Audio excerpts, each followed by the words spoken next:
We are living through an era of obsessive tacticians.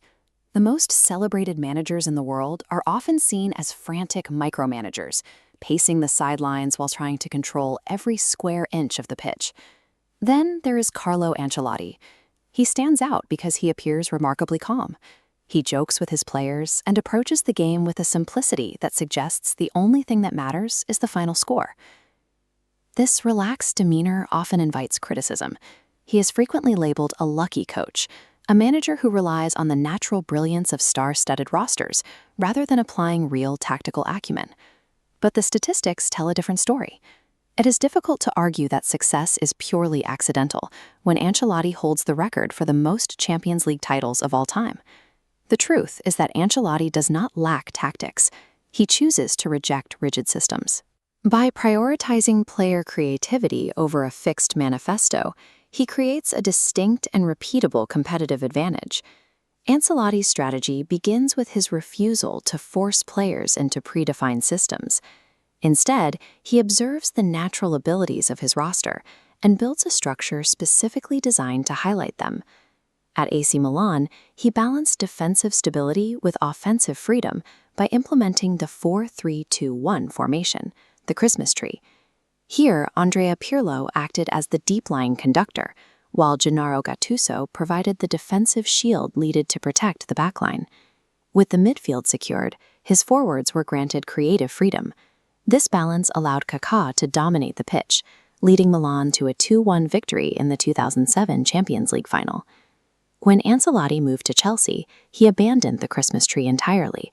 He recognized that the physical intensity of the Premier League required a different tactical profile to succeed. He implemented a 4-4-2 diamond formation.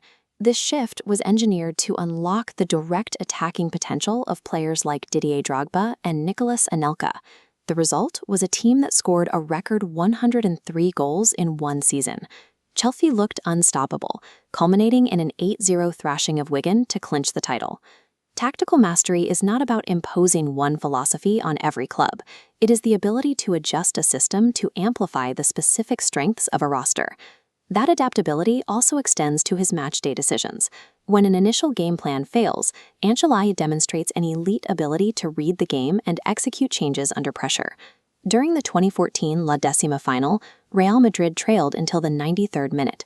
Ancelotti's decision to bring on Marcelo and Isco provided the fresh energy needed to equalize and eventually secure a 4-1 victory in extra time. During his second tenure at Madrid, he faced a new challenge, integrating explosive young talents while still relying on an aging veteran midfield. In the 2022 Champions League semi-final, his team appeared beaten, trailing Manchester City 5-3 on aggregate as the match neared its end. Ancelotti brought Rodrigo off the bench at the perfect moment.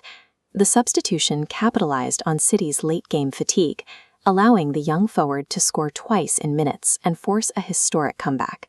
Repeated results like these are not a matter of luck.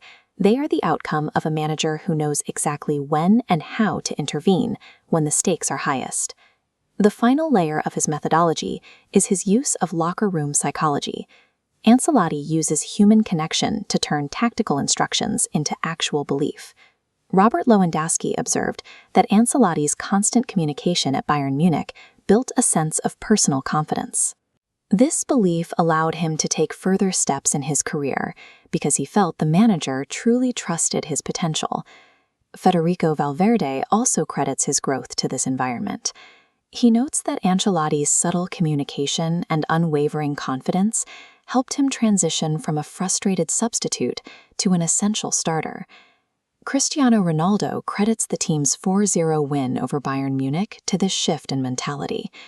By aligning a squad of superstars toward a common goal, Ancelotti created a clinical team performance where players anticipated each other's movements as much as the coach's instructions.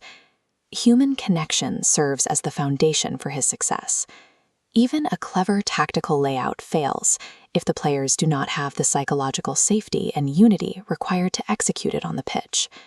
This philosophy was shaped during Ancelotti's playing days at AC Milan under Arrigo Sacchi, a manager famous for his extreme obsession with tactical discipline.